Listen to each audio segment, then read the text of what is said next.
I forgot to hit my mug in time. Kanpai! Kanpai! Sorry.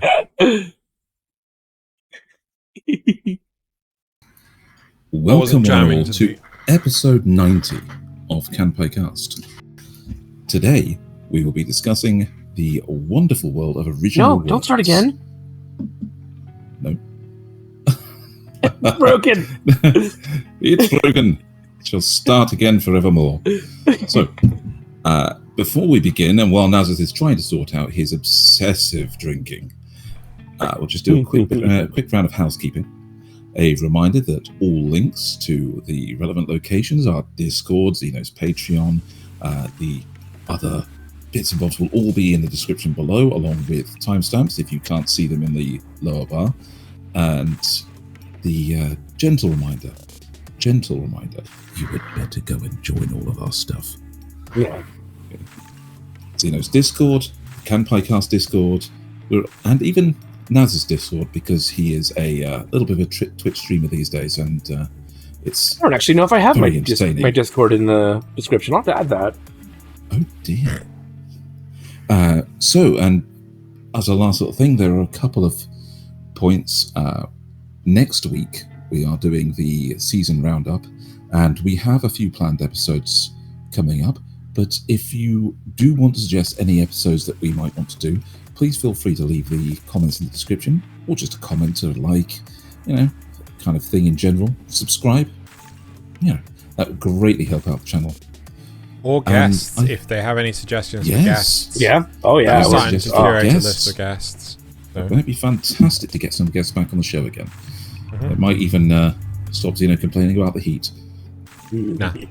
So, with that, on with the show. Original works and the great positives and negatives that come from being without a source. And are there occasionally some negatives? So the real motivation behind this topic is basically I feel that there's a lot of stuff coming out, and I get like I have a very strong dislike of how formulaic a lot of Western stuff is, right? But then comes the argument, well, there's a lot of anime that's very formulaic. And let's face it, a lot of the isekai stuff is pretty much, rote for rote the same, right? And there was a lot of slice of life stuff too, and shonen stuff, and there's so many like well-defined... To an extent, but nowhere near as bad as isekai. Isekai, yeah. Right? Isekai is like, bland, generic protagonist. And like, the thing with slice of life is that they don't really have the same degree of bland, generic protagonists, right? Unless you're Tadano. Tadano? No, he's just generic. He's just average. Yeah, right? But that's the point. Is he's supposed to be? Yeah. But I mean that's the humor behind it. That's the comedy behind it. But with Tadano still has a personality, but there's so many isekai protagonists. Is just like who just don't. Yeah. What is your motivation? Who are you? I can't remember half their names, right? Regardless, this then led on to the thought process, well, what doesn't get a lot of love and attention is actually the more, original work. The stuff that is just an anime. There's no source material or anything. And I kind of wanted to go on the lines of like, it hits different. Right, and annoyingly, Giguk did a video as we were preparing for this, and the whole idea is that let's just say we copied him. Fuck it, why not? But I don't watch him, so I definitely didn't. I also wanted to get on this one because I just through the general internet picked up a bit of a leaked discussion from Disney Pixar. In that, because their recent movie Elemental has just not done well. It was marketed wrong, and is that even out? Yes, to the point where it's now actually finished its main run of the debut weekend and things, and the actual pricing is in to compare it to how much it earned versus the other ones that they've released. I thought it was getting advertised now of, hey, it's coming up, not that it's already out. Oh, I've seen the actual the opening weekend gross.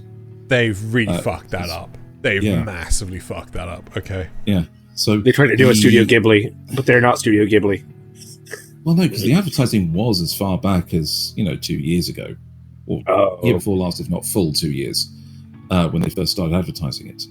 And the thing is, they advertised it as a typical boy meets girl, forbidden love, because they're two very different people, kind of romantic comedy with traditional Pixar, they're all elements, kind of twist. Right. Yeah. But that's not what the film is supposed to be. The film was apparently supposed to be this massive shout out, thank you from the directors to his parents who are immigrants coming into a new world and having to deal with the differences and growing up in this new place. Right. And that's pretty much apparently what the movie reads like. It's not very good. It's not very bad. It's not, it's an average movie. Right. They advertised it wrong, so people didn't go. And the whisper from the C-level people that actually run the company is that if their next one does as badly as this, we're just going to start seeing Toy Story 5 and 6 and all the live action remakes, because those are the things that are making the money currently, whereas actual new IPs aren't. So, well, I mean, if they're going to fucking half-ass the bloody advertising, no wonder. Exactly. Yeah. So we're going. It really sounds like they tried to pull a bait and switch too. Jeez. Well, I find it so laughable when we've got advertising out the wazoo that what's the name of the damn thing? Fuck. The new DreamWorks one. No. We're still talking about Disney. We were talking about it a moment ago. Secret Invasion. Secret Invasion is getting advertised like there's no tomorrow. Like, I'm scrolling Instagram and well, that's because an advert for Secret Invasion. Scroll down. It's an advert for Secret Invasion. Scroll down. They expect that one to make money, so that's where they put the advertising budget. Not realizing that it doesn't need that much advertising because it's a Marvel movie, so people are probably going to see it anyway. But series, but regardless. But they look at these smaller movies and they're like, oh well, that one's probably not going to do very well, so we're not going to put any effort into the advertising budget, because that's just throwing good money after bad, and it's like, but that's not necessarily true. If you advertise it right, you will hit the right audience, So, in the wake of this more Western thing of all of our original IPs are doing badly, so we're going to switch to ones we know and have sources already. Yes. Sequels and live action remakes. Did you know they're already pitching a live action Moana? Yes, it did actually, and Dwayne. And that only came out in 2016. Yeah, Dwayne the Rock Johnson's supposed to reprise his role as yes. Shit, what's the Maui? That's the one. Yeah. But regardless. But the whole point of this, we're not talking about the West, we're talking about what comes out from the East. Yes. And actually, to be fair, I think a great deal of their original video animes, their OVAs, are just smash hits. Yes, we can get some super shit ones, right?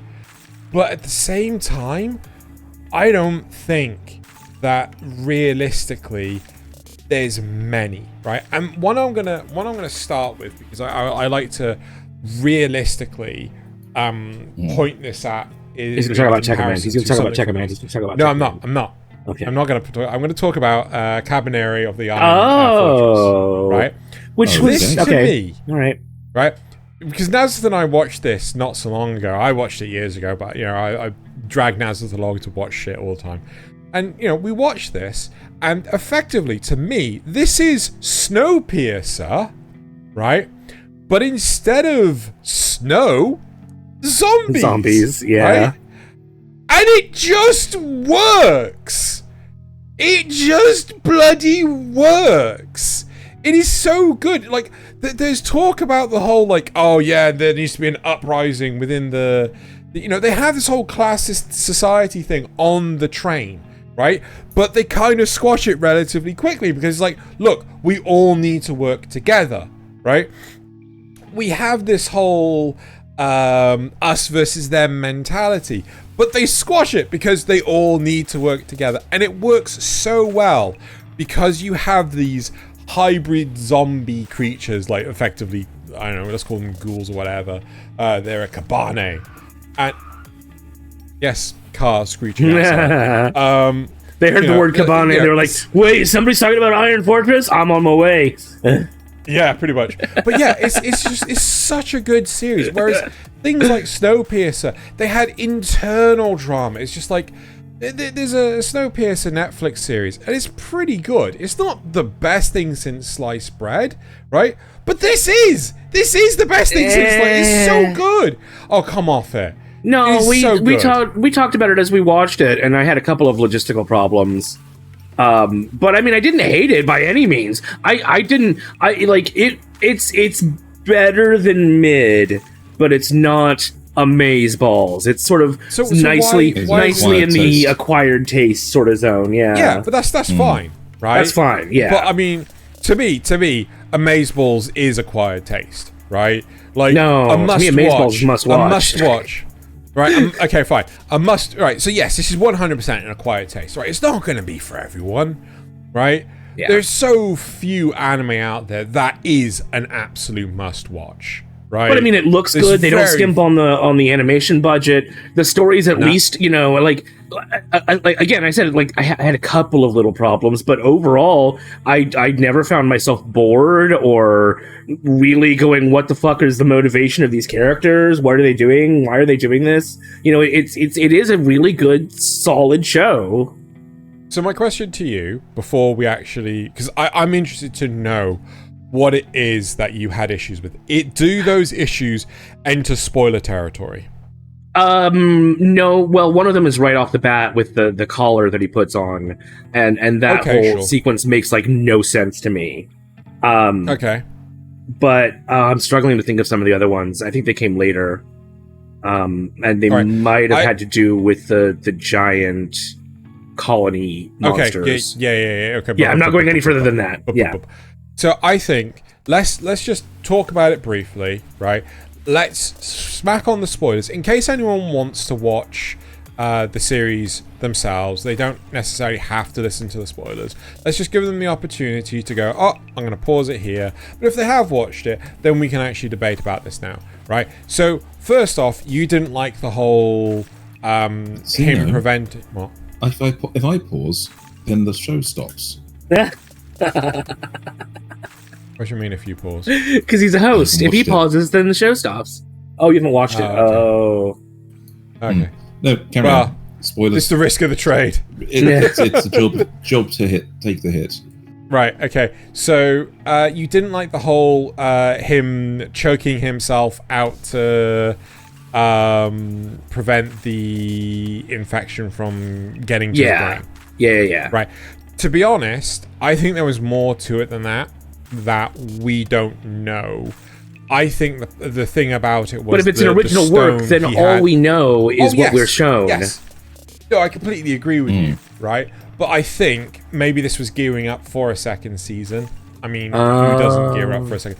But I think that the stone that he had on his hand, right? Because that played a pivotal role in the way that the narrative was told about the infection hitting him.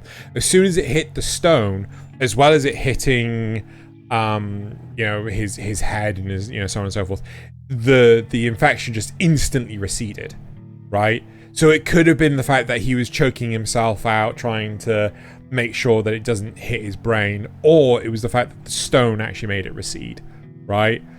But it's kind of so it could have been a delaying tactic until it hit the stone. Potentially, so it didn't hit his brain. But the way they explain it is not that. Yes, the way they explain it is like, that the stone has nothing to do with it. So I wouldn't be surprised if they sort of like missed the beat with the whole stone thing. but I mean, who knows? Like, again, I really enjoyed it. What was the I don't really remember what it had something to do with the colony monster, but I don't remember what it was. I mean, I kind of feel that there was a nice, interesting narrative where do these things come from, right? Where do these monstrosities come from?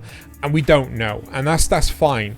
But it kind of is a little hinted at the fact that the prince, who is utilizing these creatures as a weapon against his own, against the emperor, right, is, you know, he may have had something to do with their development, right?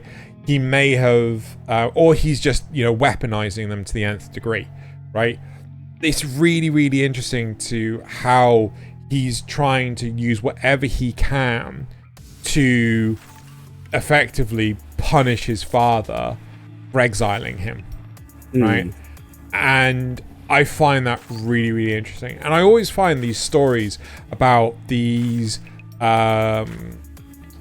fortress towns or fortress cities or whatever trying to prevent... well, that's part of why Attack on Titan was so interesting at the start. It's the same sort of concept, Yes, but what this did better was well, let's see, an actual static base with I think Thaylien's anyway. A static base that could be invaded eventually is not as good as a mobile base that, you know. So yeah. So yeah, I think this is absolutely brilliant. And you know what? I'm gonna. Are we done with you spoilers? Got any questions? I think we should no. This was. So yeah, Snowpiercer done right, or at least done differently as a concept. Yeah. Okay, I will open up the floor. Where do you guys want to take this now?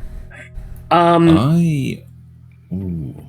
to go for the to the kill and B&A route. Okay. So wait, which route are we going first? Kill the kill. I'll trust you to do that. You know, Kill the kill is fun and over the top and full of commentary, but in the most ridiculous way. It parodies so many things and puts so many aspects of the life that it's trying to deride on the absolute hot trigger, blink and you'll miss it kind of humor. So the things about how poor the family is versus the rich, you know, the simple way that they just the deconstruction of school life. Yes, and the school life and the way the student council in this overtakes everything. It's a great series full of commentary on a world where the things that we claim to push anyway have gone too far. It's the laissez-faire the laissez-faire capitalism kind of side of things is just taken over, and fighting back against it does take a movement, does take an actual grassroots under movement of. I'd say it's more anarchy versus authoritarianism, but sure. Yes. It's really interesting how you say that this is deconstruction. I actually think this is a parody.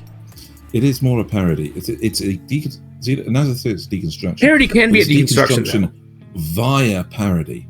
Yes. Yes, that's the better way to put it. Parody it's using parody can be to deconstruct the concept. So it's putting all of the humor and all of the things right up there, it's cranking them up to parody levels so that you laugh at them, but you still get the message. And I love the way it takes that. And it does it with Trigger's own absolutely over-the-top animation style, combat style, and dips into... Well, yes, there's fan service in the show, obviously. Yeah, but even that serves comedic a narrative. Yeah, yes, it does. But there's even the comedic stuff with the nudist beach members, where they put on the bandoliers, and somehow that's enough. At every angle of animation, the bandoliers are enough. That and the sparkles. Yes, the magic sparkles. Oh no, the show hits some absolutely hilarious notes, and the fact it doesn't come from anywhere except the minds and writers behind the show shows that there's a little insanity in there that's probably the cause of their animation style, and B, that the people there have a keen eye for reality and how to look both down and up at what we love and hate in different ways. It look down on what we idolize and look up to the things that run counter to it. But I think one of the more interesting points of the narrative is the whole rebellion to conformity, right? Absolutely. It's like they have a very interesting take on the whole thing. I feel that when it comes to Trigger, when it comes to that, you know, they're gonna do their own thing, I feel that the first thing they do is basically get a load of words from a dictionary, right? Shove them on a wall and then throw darts at them. And they, you know, so they pick one thing to be the main topic, and then they just run with it, right? The idea that clothing is the enemy is just like, because clothing represents conformity in a lot of ways. Whoa, Uniforms even and better than that. Even better than that. It's not. Zeno's got this absolutely right, the conformity thing. But yes, but it's clothing is great because the person in charge is a fashion designer, somebody whose job it is to come up with new ideas. But then everybody has to conform to it. They change the rules and expect everybody to conform to the new rules every time. See? It's not just that, but it also feels like basically they pick one word to basically be the whole narrative direction, right? And then they're allowed to do whatever the hell they want. And it's like, effectively, they got a dartboard, you know, well, they got a dart, they threw it at a wall full of post-it notes, and what it landed on? Clothing, right?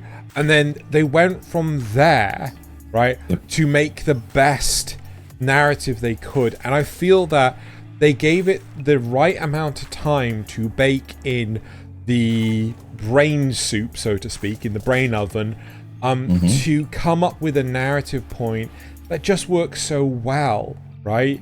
So it's like how to elaborate on clothing. Well, clothing more often than not is as you both have said, like, you know, it's a symbol of conformity, right? Or it can be. And then it doesn't have to be, but it often is. Yes. Well, yeah. Even to the point of having to just wear clothes in general is a sign of conformity. You know, but not you can't just go naked, even though you're an animal who was born naked. You know. But even in the West, like, you know, clothing is a sign of conformity. Like, exactly. You know, the number of people that, you know, wear suits and things like that just to go to an office job, and like, you know, school that's one uniforms, of the things I love about you know, army uniforms, you know, just fancy clothing. Even working at a gas station and having to wear coveralls or something with a symbol on it, or McDonald's and having to wear those shirts, you know. Yeah, so it's everywhere. And you know, I love the series. It's a brilliant narrative. It is just, let's crank everything up to 11. I think Trigger did a fantastic job. I don't think there are many weebs out there that do not know about Kill la Kill. Also, I don't think that the kind of movement and characterization that you get from Trigger's animation could have been done in a manga first and reached this end result. Okay, and I think it would have taken a very specific type of artist to get these kind of characters, these kind of poses first, and then make an anime out of it faithfully. Yeah, I think this is the best way they could have done it, is as an original IP from Trigger to get these designs, this movement, this energy. I think if they'd been adapting somebody else's work, it might have come off wrong.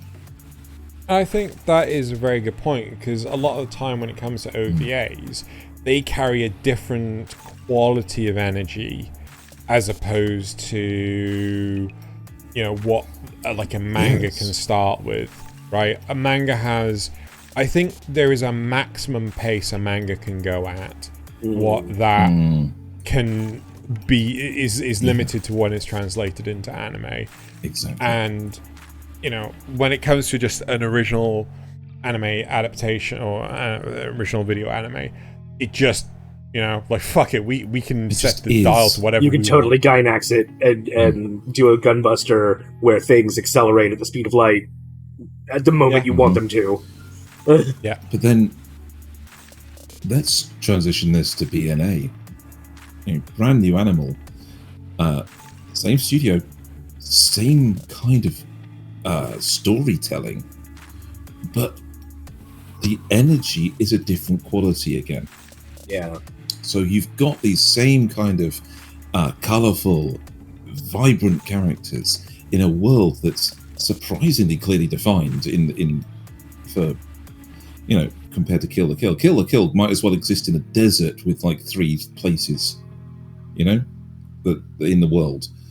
But BNA is clearly a small place as part of a much bigger world with characters that, you know, have to that traditionally, like the albatross flew across the entire world on migratory patterns, but then the delineation of countries and the desire to put them all into the one city meant that they just can't do that anymore because they get, you know, taken down by anti-aircraft defenses, you know, and get orders to land. I don't know if I agree with you that it has different energy. I think the energy in... Thank you, Dirtbike. You're in a city. You don't need to. Anyway, I think that the energy in BNA and Kill la Kill is identical, right? You have this whole non-conformity. You have the whole Tanuki character that is like, well, why should I conform to things? Right? You know, trying to find their own footing. I wouldn't put it like that either. I wouldn't think that this is all about conformity at all. I think there is a certain aspect of fitting in, but I don't think it's conformity. I think the difference is finding your place in this one, rather than conforming to a norm or rebelling against it. But so, I say that these are similar points because with conforming to a norm, right? It's like, you know, you know, oh, you can't be in your animal form. It is kind of about conforming and yeah. Sorry, Z. Yeah. Go ahead. Yeah, well, I mean, I genuinely don't think I agree with that. I think that this is all about finding out who you are, not about finding out, you know, what, not specifically about conformity, it's finding out who you are. It's about finding out who you are, not being told who to be, right? Yes. That's the conformity side of it. It's the fact that they're told, like, oh no, you can't be in your animal form during the day, right? Yes. You can't, like, you know, the humans are pushing down on... Yes. That has a different energy too to me, because it's not about socially constructed norms in that aspect of you just, you know, by wearing different clothing. This is essentially soft discussion of racism, because it's not about something you can change like your clothes. It's about something that you are. No, but it is about something that you can change. Clothes were also a greater, well, no, because remember, they're trying to make it so that beast people aren't beast people anymore and they become human again, right?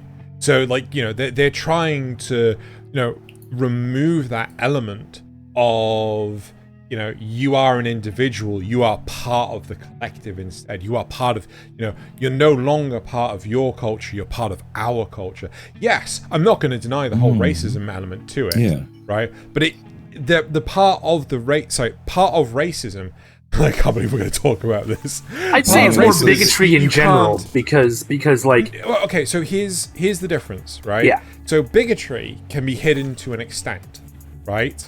So, like, you know, you can... if there's bigotry towards people with learning disabilities, well, learning disabilities can be hidden to an extent, right? Some of them, yeah. But when it comes to racism, you can't hide your race, and nor should you have to. Yeah. Right? And that is the big difference here, is the fact that... But they can hide it. Individuals... Yes. So that's, That's why I say it's more of a narrative about bigotry in general, because it's also like they're also trying to there was, oh god, I remember back in the 90s especially, there was like, oh, what if they made a drug that could turn gay people straight? Would you take it? Yeah. And it's sort of that thing too, Maybe I think it's something a little bit more, because it's a little closer to home for me. I have, or had, family that were born into and grew up in apartheid South Africa. Oh god, yeah. And the actual strategies there are almost direct synonymous with the strategy in BNA. The idea of gathering up the people you don't like and putting them into one particular place, and in some way finding a way to make them into a version of you instead of a version of them. Okay? I have absolutely no doubt that if presented with a drug that could have turned all the black people in South Africa white, apartheid South Africa would have used it. That's fair. But my question to you is, I thought with this series, this has gone deep. This is very deep. Yeah, see, that's why I said it has a different energy. Okay, you know what? I'm going to correct myself. Yes, I do agree with you. It does have a different energy, but I think for different reasons. Okay. All right. Well, and I feel that the whole thing with the city, I thought that was like, they collect, the Beast People collectively came together to form this city, as opposed to, they were ushered by the humans. It was kind of a forced move though, because it was like the only place where they felt safe. Because out in the human world, intro. Think about the intro. The intro is our main character escaping to that city because outside of it, she's not welcome. Right, but there's a difference between let's create our own individual utopia than, hey, look, Auschwitz. Yes, there is that. But okay, I think let's move on a little bit. I think the energy's different in this. Also because of the pacing. In Kill the Kill, there are downtime moments where you have the characters actually contemplate what's going on. They need it to have it sink in. But in this one, those are where a lot of the character drive comes from. Because yes, there are action things like the baseball episode, where it actually gets Yeeture to embrace more of her ability side, to see that she can be strong. But there are also those quiet contemplative moments where it's just her talking with her friends that drive her to make the mental adjustments that are necessary.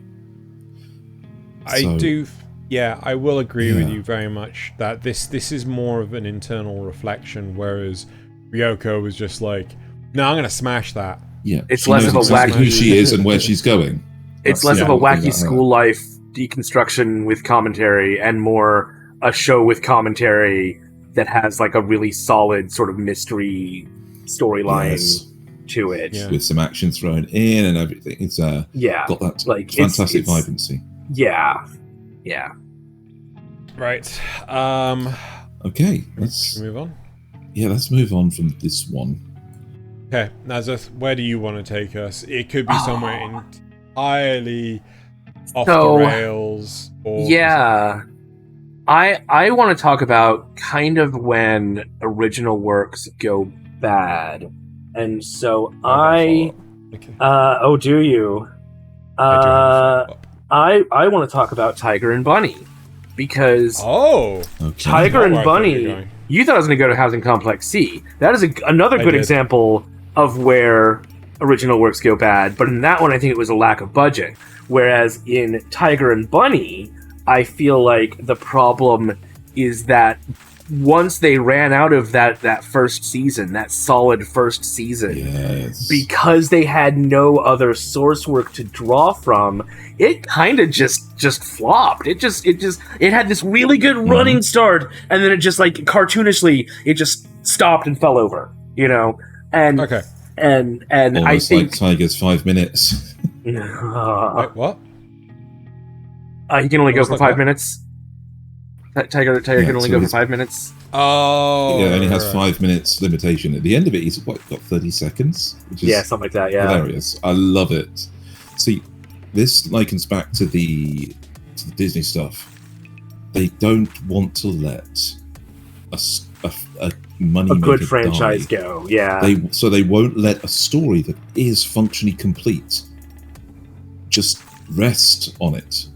So I have a question for you. I have a question for both of you, because I think that we'll all unanimously agree that season 2 was made just because, well, someone threw money at it. Yep. Right? And 100%. like, make a season 2. Exactly. And like, fine, we'll make a season 2. We've got nothing to work off of. Fuck it. We don't care. Just give us money. Yeah. Right? So my question to you is, do you think that is necessarily wrong? We don't really know a lot about how the production of season 2 is made. We don't know if it's the same director. We know certainly for the case of Rising the Shield Hero, it certainly wasn't the same director. Yes, but I'm so glad somebody else is coming back for season 3. Anyway, that's neither here nor there. But we don't know if for Tiger and Bunny season 2, whether or not this was a completely different group altogether. Yeah. Right? So my question to you, if someone basically comes up to you and gives you a check to produce something that already has a grounding, do you think that's wrong? 2 ways to see it. There's only 2 answers. And it simply is the story complete? Okay. Has the narrative reached a conclusion that is satisfactory to almost everyone? Okay. Because if it has, then don't continue that. Write a new one in that universe. Okay. Yeah, I agree. So you would do a Tiger and Bunny 2, but with just a different cast? Yeah. So maybe the same cast is there, but we're focusing on 2 new heroes that have another problem. So they aren't. It's not a repeat of the same series, and it can't be the same characters because they already have done all their progression. Yeah, I think using new characters also doesn't ruin what you've already done. Like, even if it goes badly, it doesn't ruin the story of Tiger and Bunny. It may put a damper on the universe to a slight degree, but it doesn't. Unlike season 2 of Tiger and Bunny, which really leaves a sour taste in my mouth for the characters, this wouldn't. This idea would not do that. It's like Teen Titans Go never ruined Teen Titans for me because Teen Titans stands on its own, and you can draw the separation between it and Go. Sorry for the interruption. I agree with you on this, and I think we've got 2 working examples of this as he desperately tries to remember. So first off, Rage of Bahamut Genesis and Rage of Bahamut Virgin Soul, right? Oh, yeah. These are 2 narratives that are set in the same universe, share some of the same characters, and it just works, right? It works really, really well to, though the second season wasn't as good as the first season, it doesn't detract from it either. Exactly. And that's the important thing. I did have a second example, but because I focused so much on the first one, I can't remember what it was. I would say Legend of Aang and Legend of Korra. Oh, yeah, that's a good one. Yeah, that's a really good one. Last Airbender stands on its own as a great series. Legend of Korra is something ignorable. tried to be based off it, but because it's containing entirely new characters, I can say I allow it to have failed to a large degree. Yeah, it doesn't ruin my enjoyment of Avatar. Sorry, of The Last Airbender.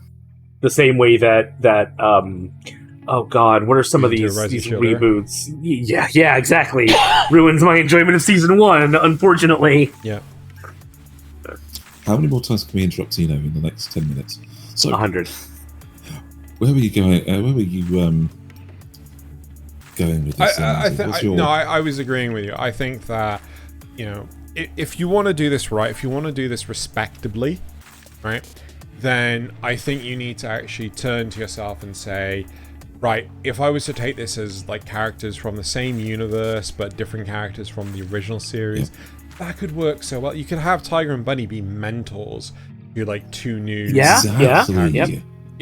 I would love to see Tiger with his 30-second power be a mentor to a new and upcoming, the same way he was in a sense to Bunny, but to somebody who really doesn't get along with him and isn't even obliged to get along with him. I remember what the other series was, and it's not because I have a giant hard-on for the franchise.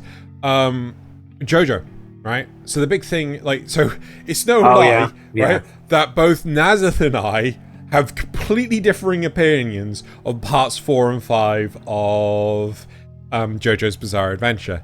Yet, does not ruin our Stardust Crusaders. mutual. No, it doesn't ruin Stardust Crusaders, and it doesn't ruin our mutual respect for part 6, right? Oh yeah, I still need to finish that. Honestly, I know I'm terrible. Sit down and watch it. But the whole point though is the fact that we can watch this, and it's just like, okay, because it's self-contained. Say like if say a Dragon Ball GT, right? That was universally shat on, right, as a bad take on a series.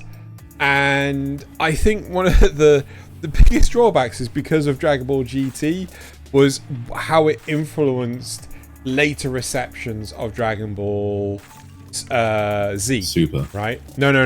Super. Yes. I say super erased. Super erased GT, which is great. Because actually from Akira Toriyama, so that's cool. Yeah. So that's my take on the whole thing.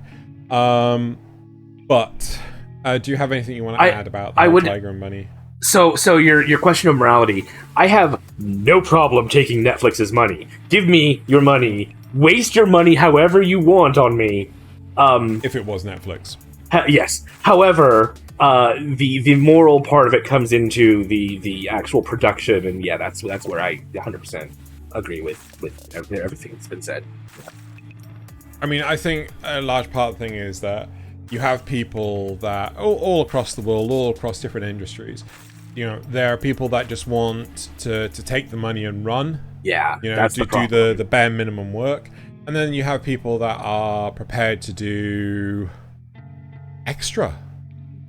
That they're prepared to. They have a vision and they will fulfill it. Exactly. Yeah. Right. I mean, the former is definitely where we got the first Green Lantern movie from. Right. So, talking about visions that are utterly ruined, I want to talk about ReCreators. Oh. So ReCreators is an original video anime, and conceptually, it was everything done right. Execution was, I don't know, someone pissed on the script or something. I have no idea, right? But I give this both mad props, respect, and it's a steaming pile of shit at the same time.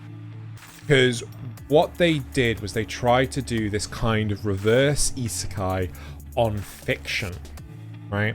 So we have all these fictitious worlds of, say, not Evangelion, Escaflowne, right? We have some magic one. We have our there's a game of it's like, is it No Heroes? I can't remember what's. No More Heroes. Yeah, that's the one. No More Heroes, right? Where you're an assassin, right? Yeah. Yeah, so you have No More Heroes kind of take on it. You have there's so many different like ways of writing a narrative, and I love this series for doing a deep dive on, you know, this is how these characters are constructed, right? You have your Van Finale, King of all Finalia. You have your lone hitman from a noir kind of series. You have a magical girl. You have your No More Heroes antagonist, protagonist, right? It was such a fantastic way of looking at archetypes as well as bringing them into the real world. I feel Thaylien wants to throw something in. Oh, isn't that just Spider-Verse? Well, the problem with Into Spider-Verse is that everyone's basically Spider-Man, right? But yeah, that's true. These are completely diverging archetypes, right? You know, you wouldn't necessarily see this is like Plato and Ulysses S. Grant meeting, right? One's a philosopher and one's a general. They're completely different spheres of reality, you know. Yeah, right. You know, imagine you've got Cowboy Bebop and Darling in the Franxx, right? How would those two worlds meet? And this series had a brilliant philosophy on how to bridge those two series together.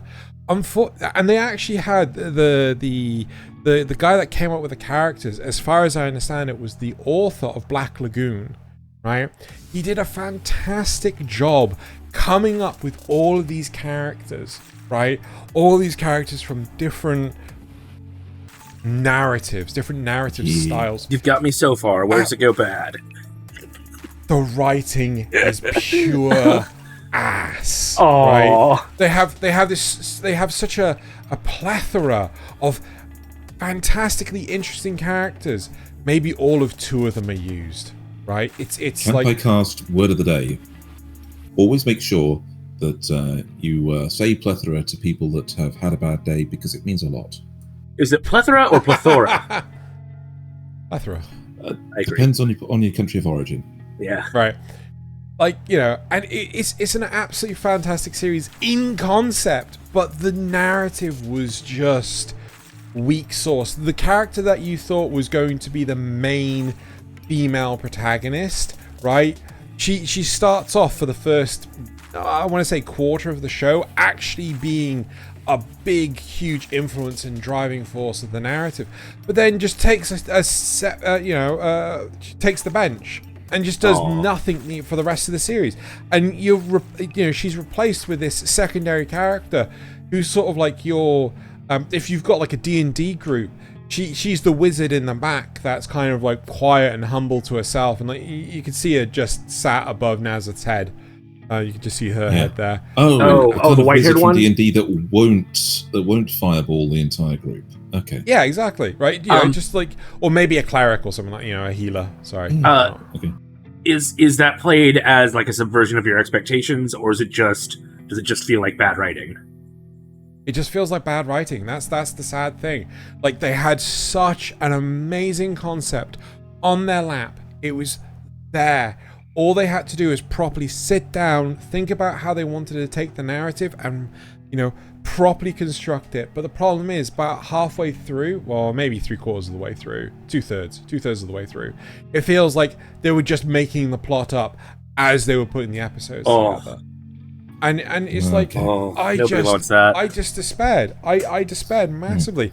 It could have been such a good series, but, you know, I bet this is one of those ones where they claim it's an original, but the actual thing, it was somewhere like the director read a fan fiction and didn't want to credit the actual fan fiction author, so just did their own version of that same thing with different characters, copied the homework and changed the names, as it were. Where that went bad, they missed the point of whatever made it made the change happen. Yeah. And so they didn't understand it, so they just copied along and did it. They got an early version of ChatGPT to rewrite it. Yeah, that could have done better than this, I think, given Xeno's reaction to it. Yeah, it's really sad that it went sour so bad. If you don't mind me skipping line Thaylien, I have one that kind of goes on to the whole does it draw from other material even though it's titled an original work. However, if you want to go, I will hang on to that. No, go for it. Okay. I mean, I don't need to get all of mine done. That's fair. We're not really on a strict sort of schedule here. So I want to talk about Revenger. Because, just briefly, we're not going to talk about whether it's good or bad. That's not the issue that I want to bring up with this. Because I know I enjoyed it, but Xeno kind of meh. What I want to talk about is this fits in to a very well-defined genre of historical dramas. Like, it fills a lot of those stage play sort of ideals where you've got these archetypal characters, you've got these very similar situations set in this period drama.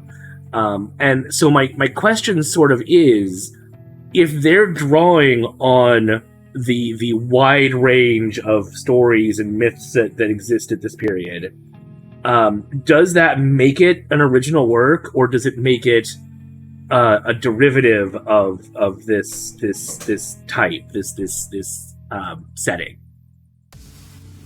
Because I mean, I guess they do technically tell an original story about this guy, but it's really just the same sort of arc that all of this character archetype goes through, just with a different, slightly different setting, a different twist. But okay, that's I will liken that to something that's existed way back in the day, is the old black and white Western cowboy movies. Because cowboy movies had their tropes so hard-lined in that it was just the man in white, the man in black, and you can always hit these beats. Okay, they might mix them around. It's like the 12 original stories thing. It's all a matter of how you mix it around and how you tell it. And so in this case, it's a historical drama. So there are going to be similarities, no matter what you try to do to change it up.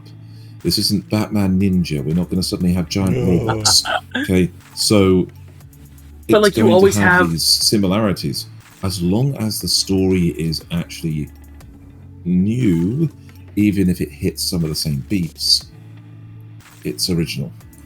But you always have like the physician and the rogue and the heavy and the priest and the whore, the geisha. That's a better one. The geisha. You've got these characters always are there in some combination. Let's liken this to something else. Cyberpunk. There are no heroes in Night City. Everybody's story ends badly, and that's going to be the same no matter what story you try to tell in it. And that's just how Cyberpunk works. So just because you know that it's all going to end badly doesn't mean you know how, doesn't mean you know who's going to survive and who's going to die. There is an inevitability of it. So it's a setting. There's a setting and there's rules you have to follow. So even if you have similar characters, there's a technicality there. It's a fine technicality, but I think. Sorry, were you finished? Yeah, cool. Go right ahead. I think an easier way to kind of look at this, Nasuth, is Gundam, right? Mm-hmm. Gundam is an established franchise. Gundam are more often than not original works, right? They're right, yeah. We haven't picked any here, but like Gundam 00. There's like 14 or so in the box we could have drawn from. Yeah, like Gundam 00 is definitely an original work. Witch from Mercury is definitely an original work. I'm pretty sure Iron Blooded Orphans is also an original work. Mm. But if you were to look at a lot of the original works, right, they all have the common elements to them. They all have your main protagonist, who is the Gundam pilot. They all have the canonical white and blue with red and gold trim Gundam. They all have the female love interest, right? They all have the controversy of politics. They all have the evil asshole. Some of them have the mask. Well, a lot of them have the masked individual, right? Who is Zexmark. So on and so forth. They all have all these same beat for beat narrative. Well, most of them do, right? There are some that go off the beaten path, like G Gundam Build Fighters. But the big important element to it is that I would argue Witch from Mercury, even though it's the most recent one, and yes, it could still fuck up the last episode, right? To me, it's the best, right? And I loved Double O. I'm tempted to rewatch Double O and just go like, God, how did I like this before? But there are, so there are different ways of telling the same story. I think some of them can be fantastic. Some of them can be absolute fucking arse, right? Yeah. So you're asking the question, can this be counted as its own independent narrative, even though it shares so many beats with so many others? My answer is yes. It can be its own independent narrative. Original, not independent. That's a great Sorry, its own original. Yeah, that's a good way to put it. Yeah. Original, not independent. Yeah. That's a great way of putting it.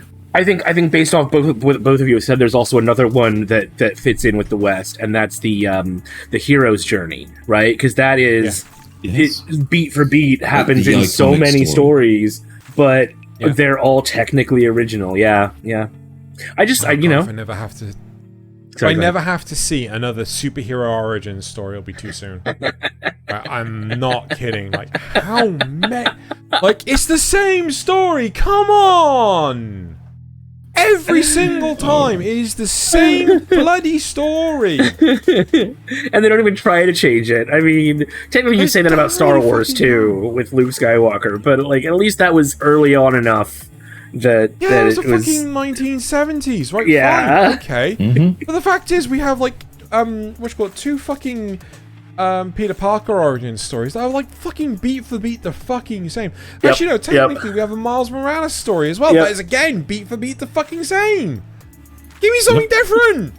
Gwen is the same, just slight different characters on the tragedy side. Oh God, tell me about it. Yeah, the whole point of that Spider-Verse was to say that these characters are the only ones that do understand each other because they've gone beat for beat through the same thing. Yeah, exactly. And this is a huge positive towards these this OVA stuff, is the fact that it ain't.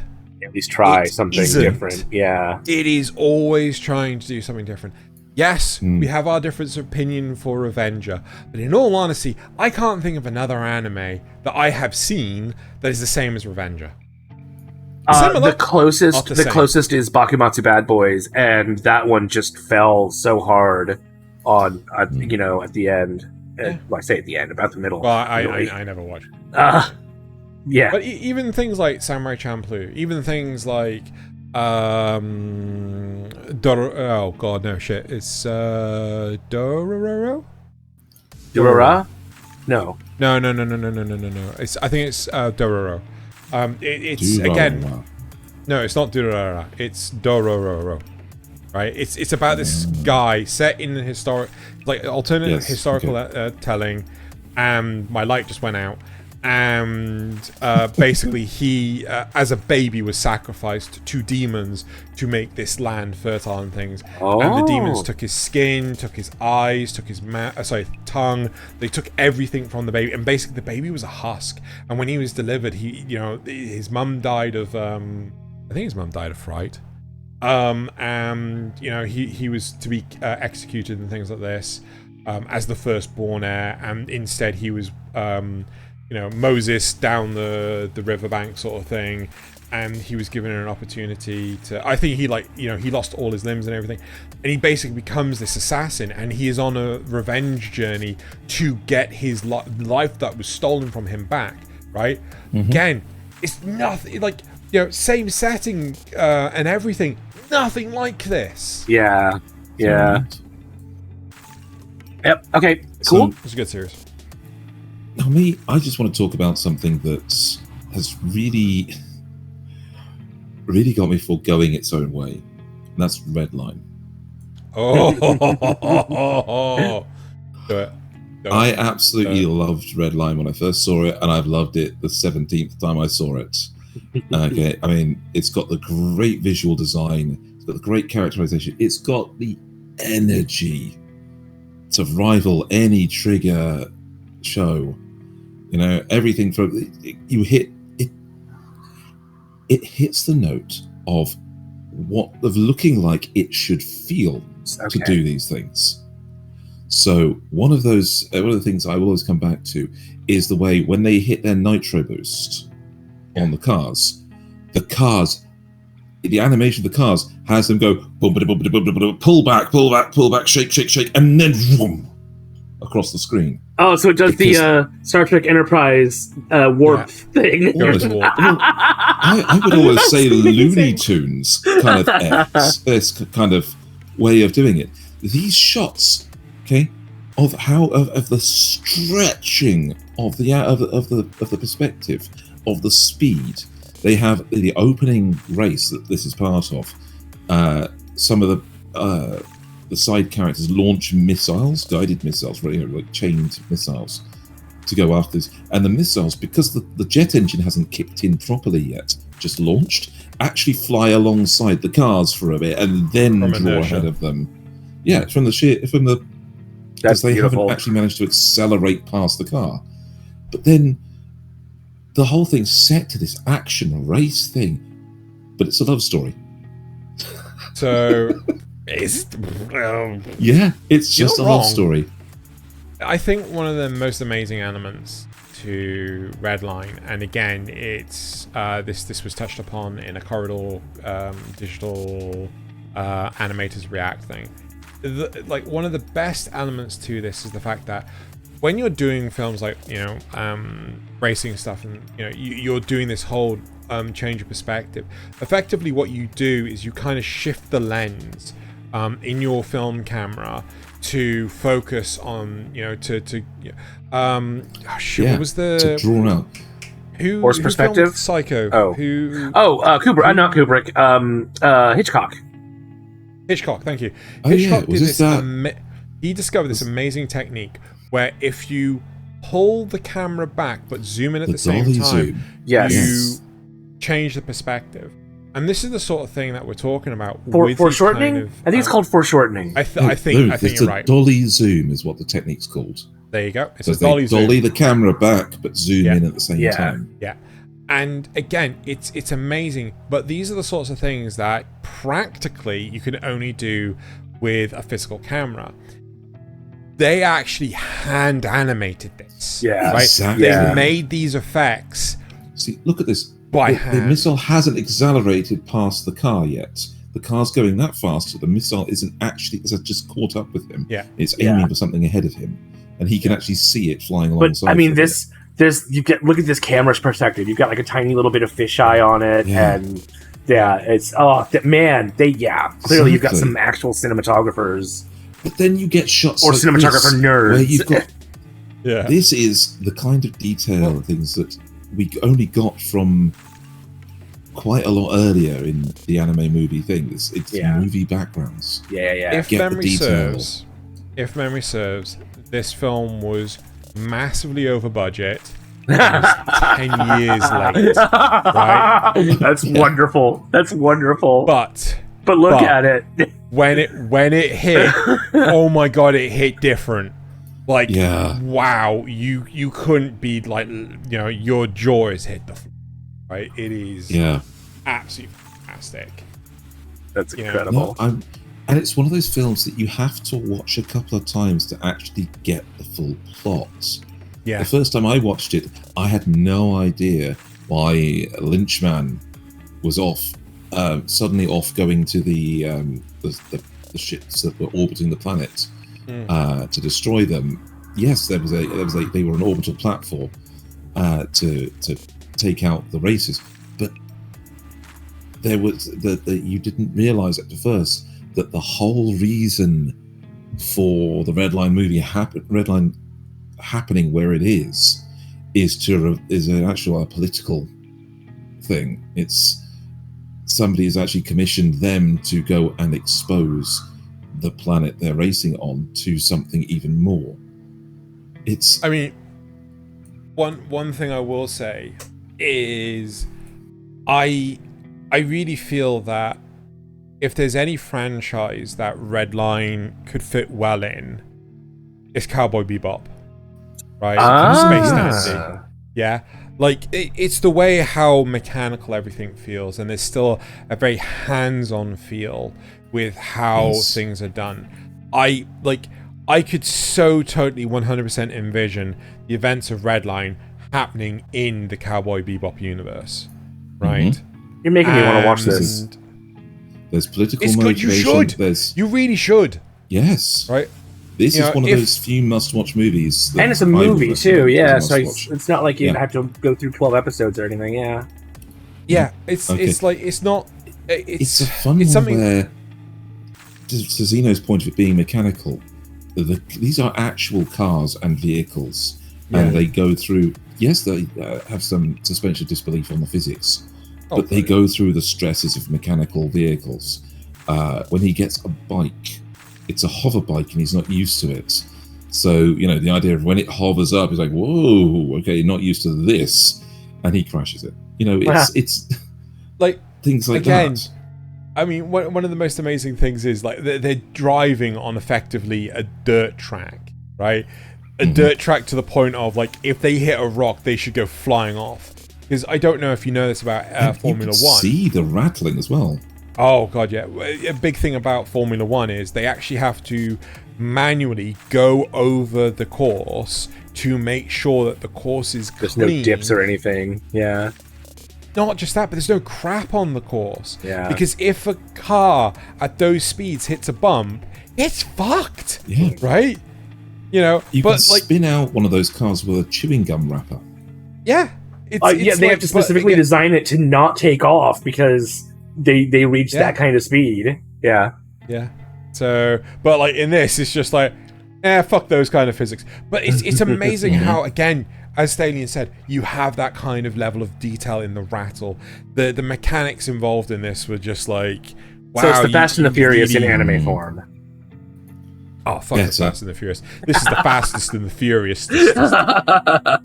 Yeah. Anyway. I mean, when you say furious as well, one of the guys gets into the red line because he is a police officer, a very bad one, that actually ran down two of the entrants and arrested them on the road while they were driving their race car. So he actually managed to run them down, run them off the road, and then beat them with the air butt of his shotgun. Oh my god. That's amazing. So that's how he qualified for the race. Right. I think we have time for one more go around in terms of talking about OVAs and things like this. What? I'm not sure what kind of direction. I'm torn between Tenchi Muyo and Patlabor. Okay. What would you like me to talk about? Because I could talk about both. You know that Tenchi's your favourite. Yeah, but I could always go for hearing about Patlabor. I'm 100% on board for both of these, right? So pick one, right? Which one do you want me to talk about? Nuts. The problem is that I think I want you to want to hear about Patlabor, or Thaylien wants to hear about Tenchi. Patlabor. There we go, Patlabor. Right. So, I feel that... So first off, this is the movie, Patlabor the movie, as opposed to the series. The series actually came out the year before, and is an absolute fantastic series. This movie is probably peak Patlabor, which I would argue the movie for Cowboy Bebop is peak Cowboy Bebop, right? If you were to compare like the movie of Cowboy Bebop to the series, the movie shits on the series entirely, right? It is just that good. And the same goes with Patlabor. The level of animation involved in this is beyond phenomenal. The quality of the work done is just tremendous. And the narrative is so clever that even today, as a not only as like a university graduate, not only as a computer engineer, but shut up. I still fully respect this narrative, even though it came out in '89, right? It still works really, really well, and I love seeing in an animation like this, an old school animation like this, you still have CRT monitors, right? I will always, I hate the fact that there's going to be younger generations that have never dealt with a CRT monitor.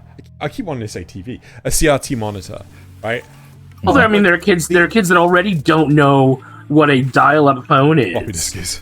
Or a floppy disk, or, phone. Yeah, oh, well, rotary phones too, yeah. No, there's some. But like house phones, like regular house phones. I notice this from my godchildren. If you ask them to pretend to pick up the phone, they go like this now. Yeah. Because it's a mobile phone. It's a smartphone, not a. They don't recognize the call me thing as a phone. Yeah. It's amazing, the generation. And again, you see things like kids react to various different things. And one of them was a floppy disk. Why do you 3D print the save button? I was like, it's just a floppy disk. But anyway, going back to Patlabor, right? Patlabor is a brilliant movie where it talks about the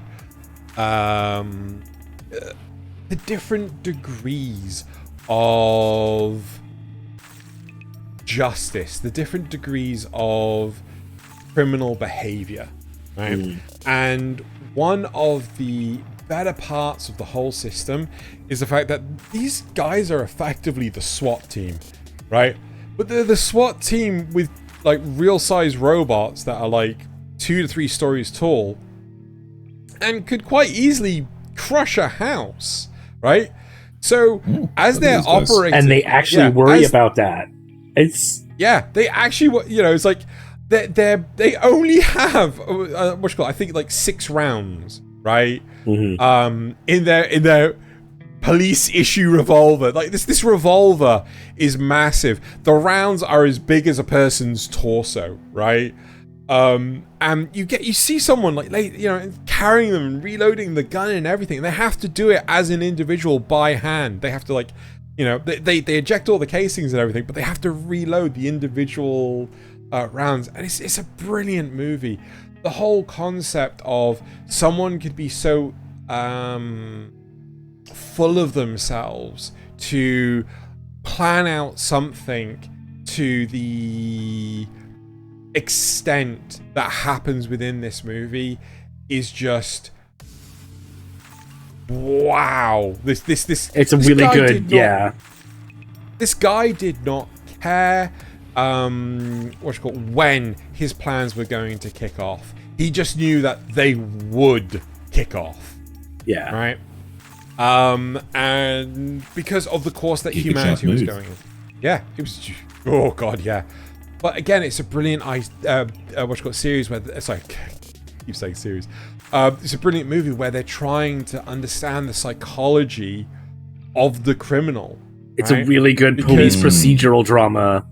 The very with first action. thing that happens. Yeah, the very first thing that happens in the movie is the criminal, this super genius, right, offs himself, right? Because he is so full of himself, he thinks that, he doesn't need to be there to shepherd the plan. Exactly. The plan will carry itself out because he's such a genius that he has thought of every eventuality. Right, and the problem is... Like a good version of the Riddler from the latest Batman movie. Never watched it. Oh, the Batman. Right, yes. The one with... yeah. Oh, shit. What's his Twilight. Name? Yeah, what's his name? Guy from Twilight. Robert Patrick? No, not Robert Patrick. Pattinson. Robert Pattinson, yes. That's the one. Robert Pattinson. Brilliant movie, right? Okay, so... Does a good job. Yeah. It's exactly like that. It's basically this guy has these evil plans and machinations and things, but he is so above himself, this in Patlabor. He just offs himself, right? At the very start of the movie.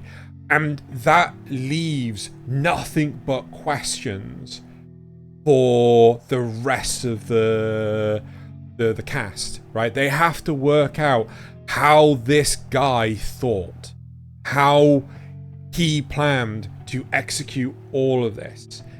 And by God, it is phenomenal. Just working on the psychology of all of this. Such an amazing movie. 1989. Yeah. And the movie still holds up today. Oh, and the animation holds up. Like, this is another example of that gorgeous 80s, peak 80s anime, where they had so much detail and took so much care in the mechanical movements, and just, oh man. It's beautiful every frame is beautiful to watch. Textured walls, exposed piping, chains that actually have bits hanging from them, because that's how it ends up in the with the things you use all the time. There's one, so they have to go to a factory, right, where they mass produce the labors, because they're trying to get any lead they can, right? The guy that offers himself, he worked at that factory, or he was part of that company, so they go to the factory. But the animation, you see these effectively Ford style conveyor belts that where they're shuffling the labors as they're being built, piece by piece, just like a car. And it's incredible. It is absolutely fantastic. Like, the care and consideration that went into this movie is, I would be amazed if there is anything on par with it in manga form or even light novel form. And that's a bold claim to say. Yeah, that is a bold claim. But definitely for the time, and the fact this has withstood the test of time is incredible. Yeah. I want to watch it. Right, go on, next one. Didn't you make me watch this one? I'm pretty sure you did. I did. Yeah. I've never seen the series, but I have seen this one, and it is incredible. It is. Do you want to go next, Thaylien, or shall I? So, I'll just have a quick dip into Samurai Champloo, because from the same people that did Cowboy Bebop, Samurai Pizza Cat should be on this list. No, I'm kidding. I'm kidding. So, this one is one of those stories that, if you start pitching it, you get the idea of what's going along with it from the start. And it doesn't disappoint on that aspect.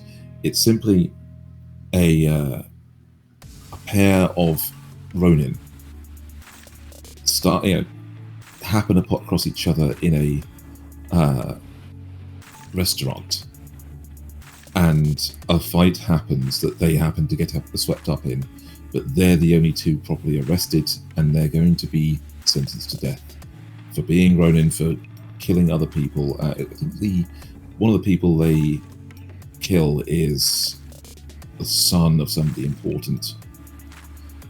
And this girl was a waitress at that restaurant, and she has the motivation to take these two people and make them work for her so that she can get through a goal of finding a very important person to her. So she needs the help, but she can't afford to do it herself. So she basically uses breaking these two out of their execution to get them to work for her and take her across Japan to find a particular individual.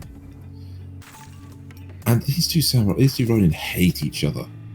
You've got one that is almost like the Spike character in this. That's him. He's brash. He has an unconventional style where he puts metal plates on the bottom of his shoes so that he can block sword strikes. He looks like he's breakdancing in the modern sense, which is, a bit of suspension of disbelief, but it's not something that was entirely unheard of. The Japanese did have shoes where they put a spike on the bottom so that they could use it for attack or for movement. And also, martial arts can often look like dancing. Yes. And then you've got your proper stoic samurai type. He's a Ronin because he doesn't have a master, but he doesn't have a master because he died and he doesn't want to serve anyone else. And they both have history, they both have backstories, they're fully fleshed out characters. And the fact they have to work together as antagonists towards each other, but protagonists in the plot, is brilliant. It's almost like a buddy cop, but the thing holding them together is the girl. She's the one making sure that they actually stay on track. She's the one they've got to protect and escort through the land. And she's not exactly helpless. She's strong-minded, she's determined, and she will take risks for what she needs. And it makes for a compelling character interaction.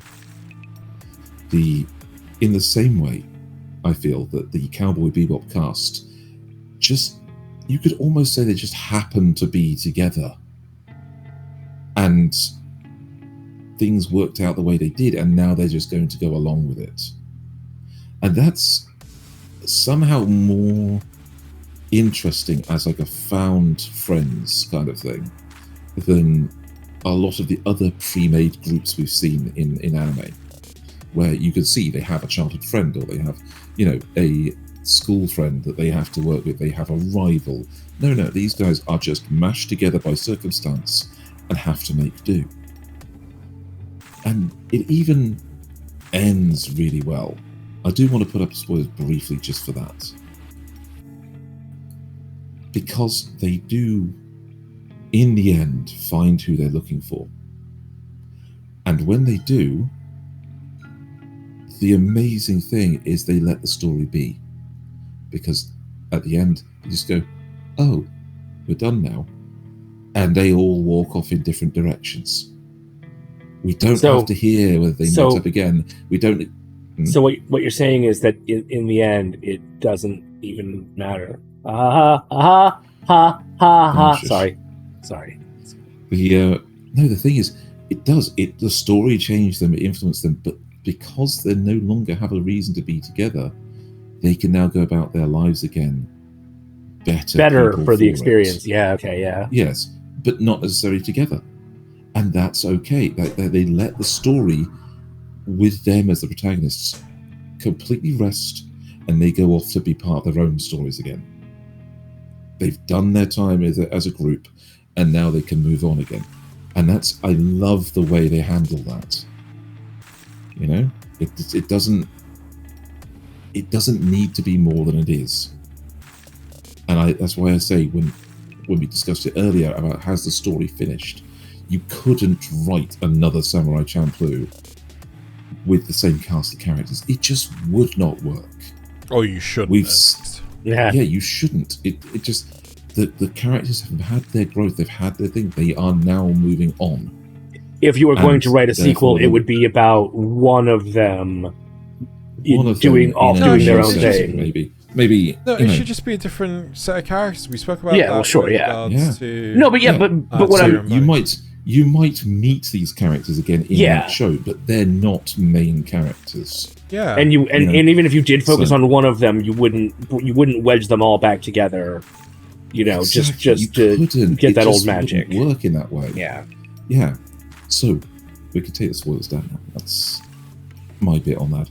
The writing on this it's sparse. They don't belabor points. They don't sit around explaining the plot. The girl is chatty. She will tell you her story. That's it. You discover the backstory for the other characters through more of a show, don't tell. In flashbacks or in actual situations they go into that then involve them from their backstories. It's a straightforward journey series. Yes.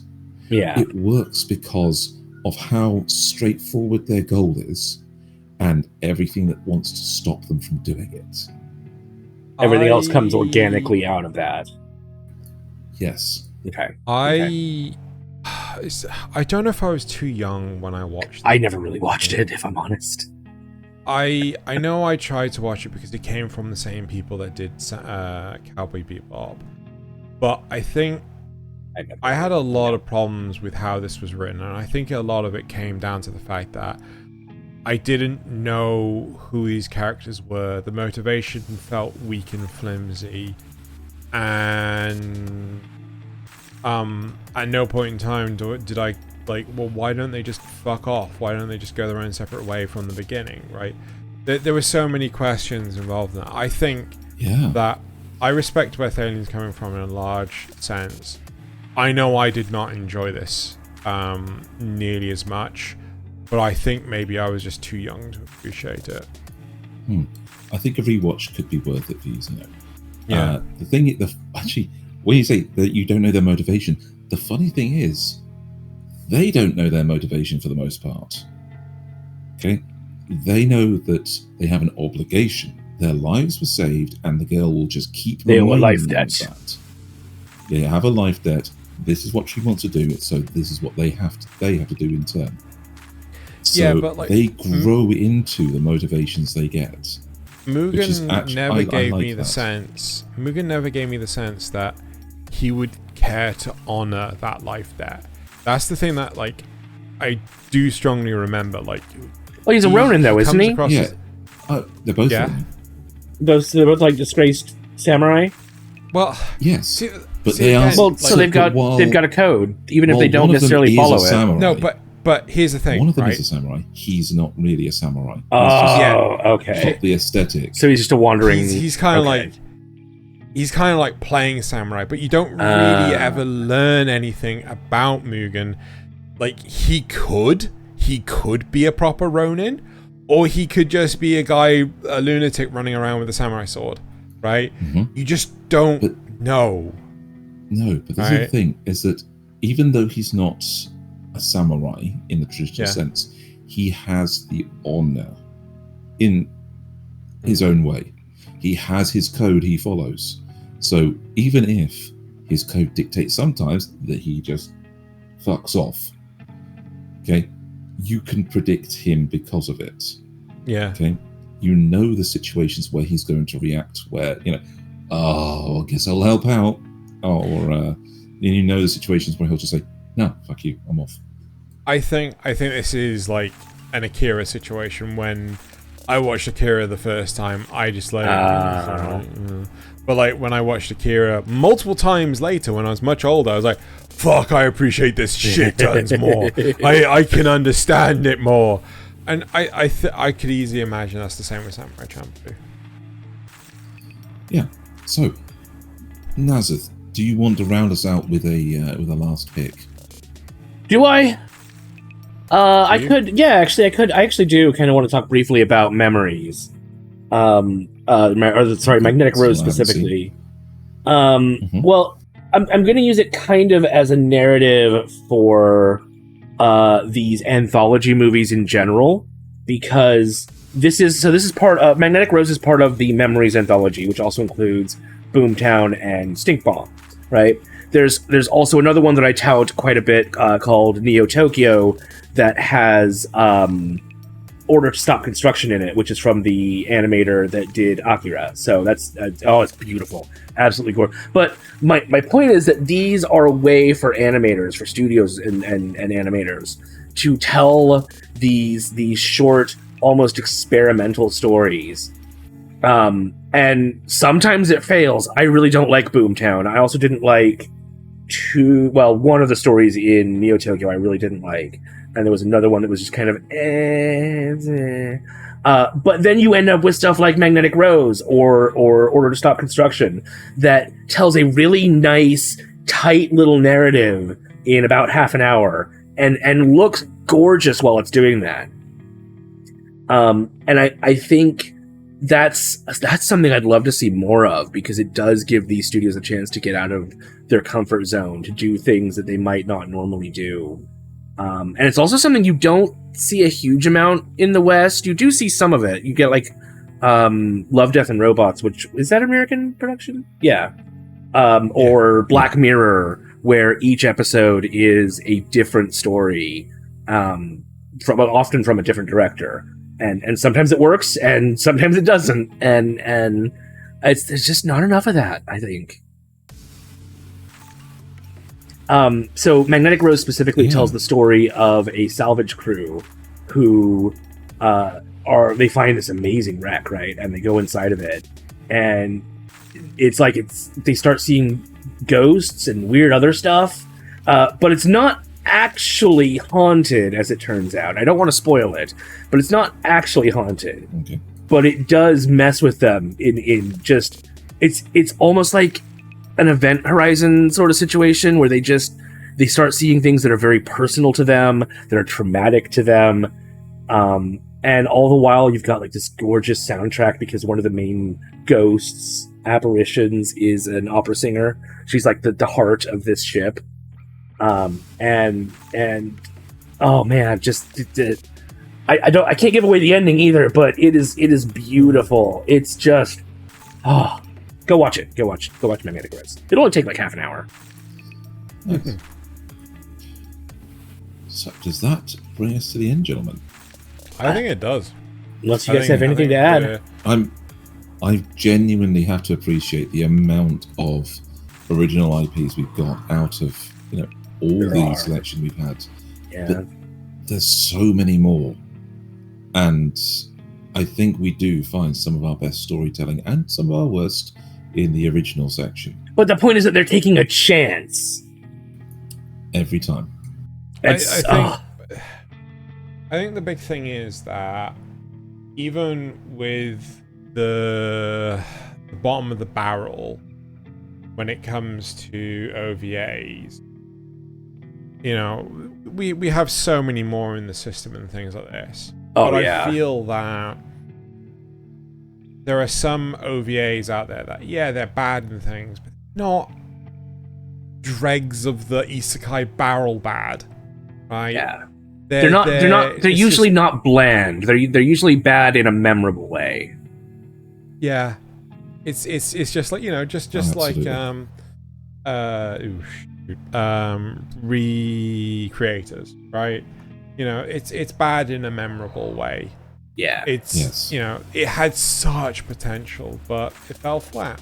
So I think that when it comes to OVAs, we have other OVAs out there. Like we have Lycus Recoil, we have VV for Eyes. There's just so many, right? And they're such underdogs when it comes to anime. And it's just like, don't sleep on this shit, seriously. Well, Heavenly Delusions, I think this season, I'm pretty sure that's an original work. And this is where Xeno goes to look and he's like, nope. There's only one way to find out. Hell's Paradise might be as well, but I'm not sure. But yeah, these. Oh man, I love. I keep saying this about studios in the West. Oh well. So that's fucking good. I just wish more studios would take chances here in the West, especially. Yeah. But I think it's also a case of like, they have to sink the time and effort into putting together not only the screenplay or the script or anything, but they have to put in the time and effort to make sure it is the best it could be, right? Yeah. The world setting, the character development, so on and so forth. But the thing with adapting something that's already established is it's a safer bet. Yeah. Right? And like, I've shown you both VV and Lycus Recoil, and like Nasuth, you thought like, shit, I shouldn't have slept on these. Yeah, it's a case of where you can tell that they've thought out the larger world, even if you don't necessarily see it. Still one of best girls. Yeah. Right. Okay, so that is it for the main topic. Let's move on to the supporter questions. And I refuse to refresh the page. If you can make up a word. Sorry, Zrugel asks. Zrugel doesn't say anything about making sure you like, subscribe, and all that stuff. Zrugel's using his question time for his questions. So, if you could make up a word, what would it be, and what does it describe? Go for it. I'm not a linguist. I don't know. I'm gonna go with Snooch. And it's that feeling that you get with best waifus. You know, it's the emotional attachment you get when one has a best waifu. Nice. I think that's very precrunchulous of you. Indeed. My one means that I've been on Tumblr too long. That's very. I've been on Tumblr too long of you.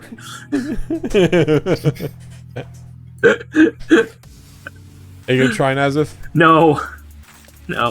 Right. So next is what's your favorite type of cheese from Zrugel? Liedemeier. I think it's got to be Munster. Can't go wrong with a good piece of Liedemeier.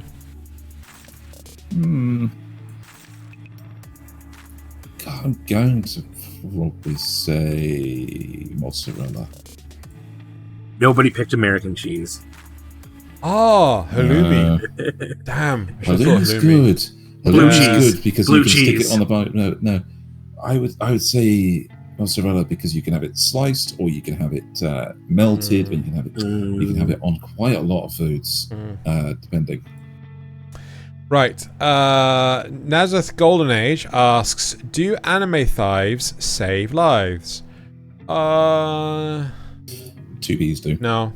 I'm sure there's an anime somewhere where thighs have saved a life. Yep. 2Bs thighs save lives.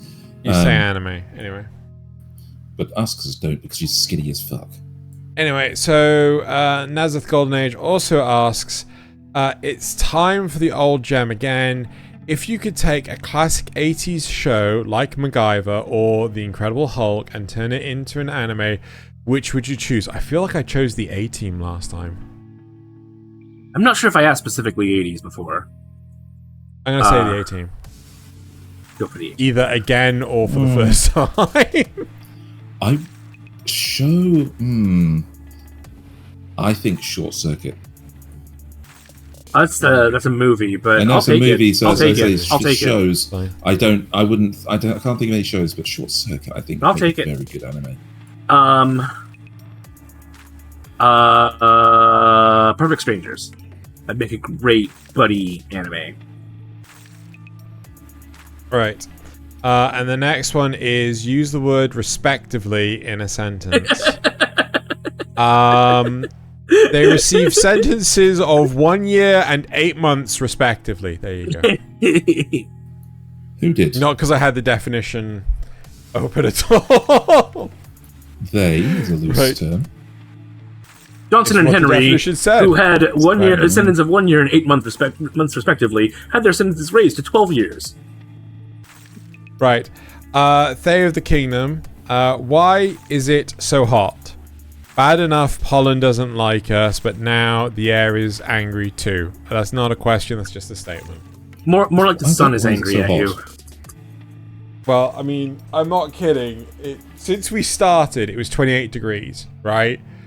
It is now dropped down to 25.5 degrees. Wow. At 9:15 at night.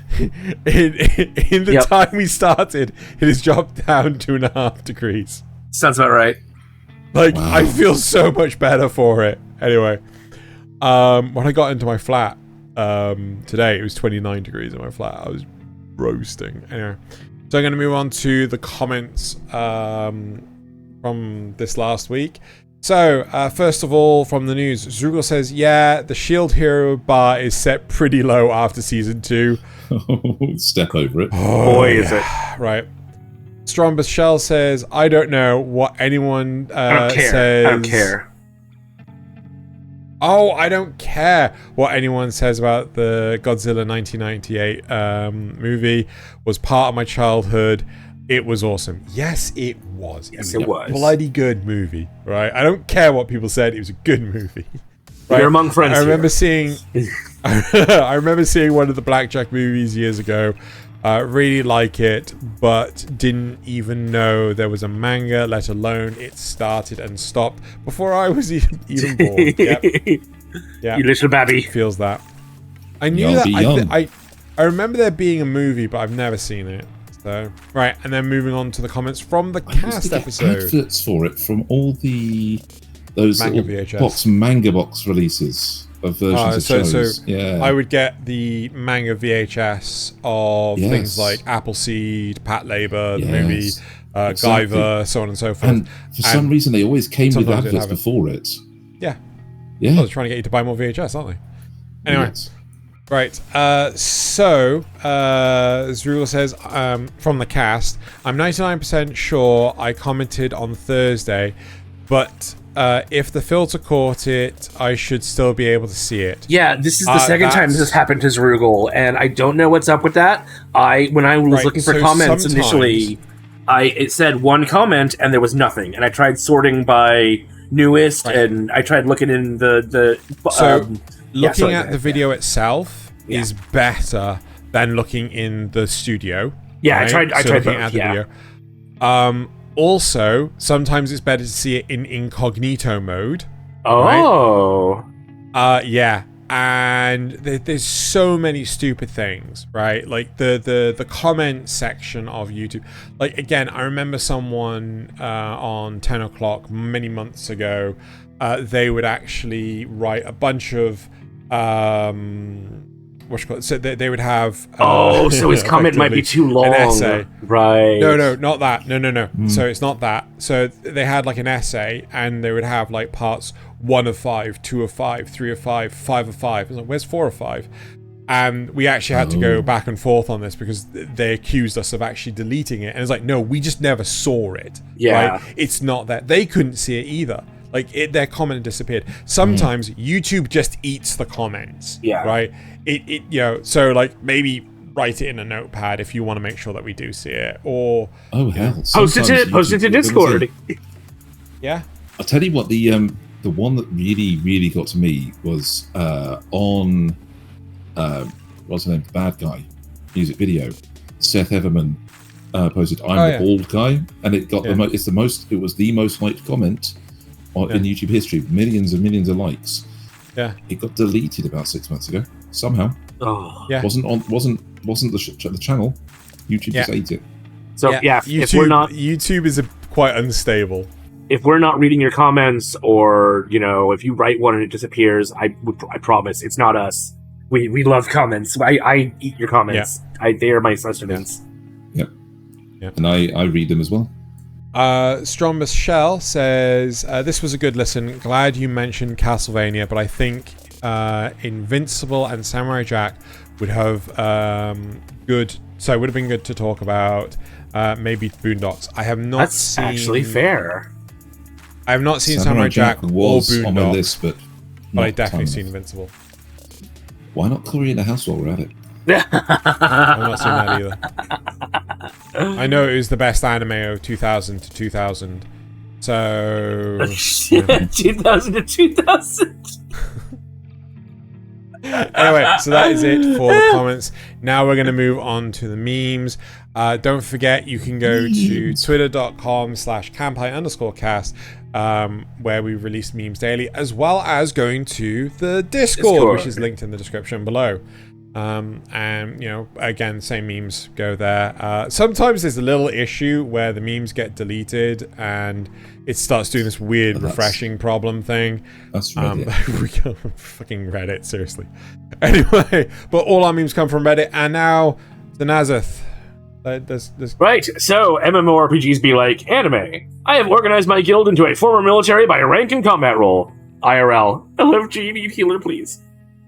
Oh my god, it's so true. It is so epic. Like, the communities that exist in MMORPGs. Anime, right? No, in anime, things. I've only ever seen once in real life. I'm not gonna say anything nasty about it or anything positive about it, but like, it was during university. That's that's the only time. Tells you it was a fair few years back. Oh, many years back. Right. Number two. The moment people hit 20, according to anime. Baba G.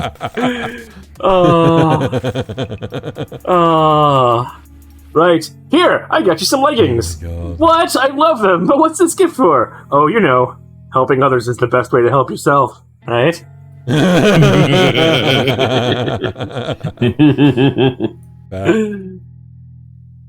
Average cost of a house is $470,000. Oh me making $20 an hour. Yeah. Good luck. Yeah.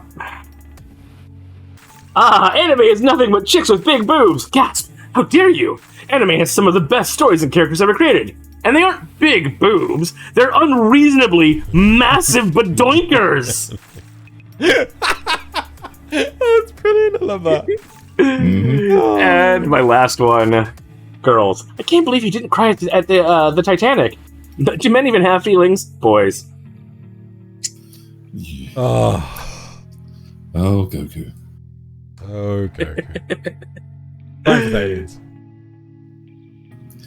Don't be intimidated, Squidward. Try to imagine him in his underwear. Oh no, he's hot! Oh my god. Good Squidward voice. Memers, no! What? Sorry, force of habit. Mappa, no! Oh, brilliant. Grab her waist, pull her close, lift her up, suplex her. That's good. If I had a nickel for every time a biracial redhead teenage girl had to pilot a mecha containing the soul of an immediate family member, I'd have 2 nickels, which isn't a lot, but it has happened twice. So true. Oh my god. Oh dear. Oh dear. Let's take a moment to share our weaknesses. I wear a giant hat to compensate for my small chest. I meant in combat. Yeah. Oh.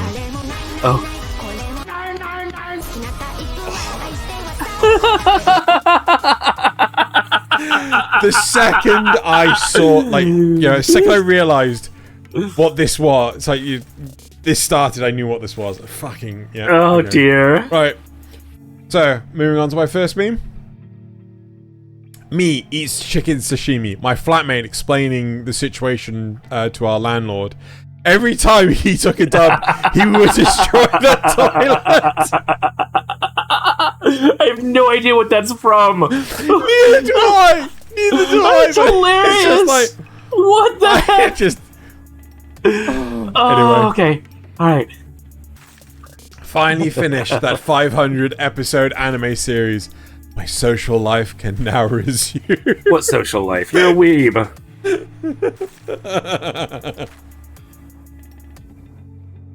All the wives are here. Yamchas, Krillins, Gohans, Gokus, and Vegeta. Oh my. Oh dear. Have you realized there? Sometimes a cat is fine too. Yep. Was that 4? No, this is 4. Yeah, this 4. Bro forgot to change the wallpaper before presentation. No, he didn't. He meant to do that. Well, you can see him. Yeah, I know. Number 5. Culture. What? Well, now. Okay. I have not watched Tomo-chan or whatever this is, so. Yep. Yep. Yep. Nasuth's innocent. That's fine. We'll leave it there. Shut. Next, my last one. Yep. Right. Sorry, maybe a bit too soon. Hold on. We're about to hit the seafloor. Oh my god! I knew this would happen. Every vehicle we ride in gets destroyed. Sorry, not sorry. Had to be done. I posted that to Twitter as Kanpai Cast, and Xeno stole it because it's just that funny. It's just that funny. Had to be done. Last week I was a submarine expert. This week I was a temporary expert in Russian coups. But oh yes, that was also fun. Not sure what that is. Anyway, right, so that's it for this week. Thank you very much for watching / listening. Don't forget, if you know anyone that you think would be a good fit on the show, please let us leave them leave a comment letting us know who to look up. Next week, contact us in the Discord. No, leave a comment because that'll actually get more YouTube traction. Right. Anyway, so next week we've got the season review for spring 2023. Some interesting transitions and things. And yeah, that's it for today. So thank you very much for listening / watching. And now it's time to bottoms up and Kanpai! I don't know what the fuck I did with my bottle.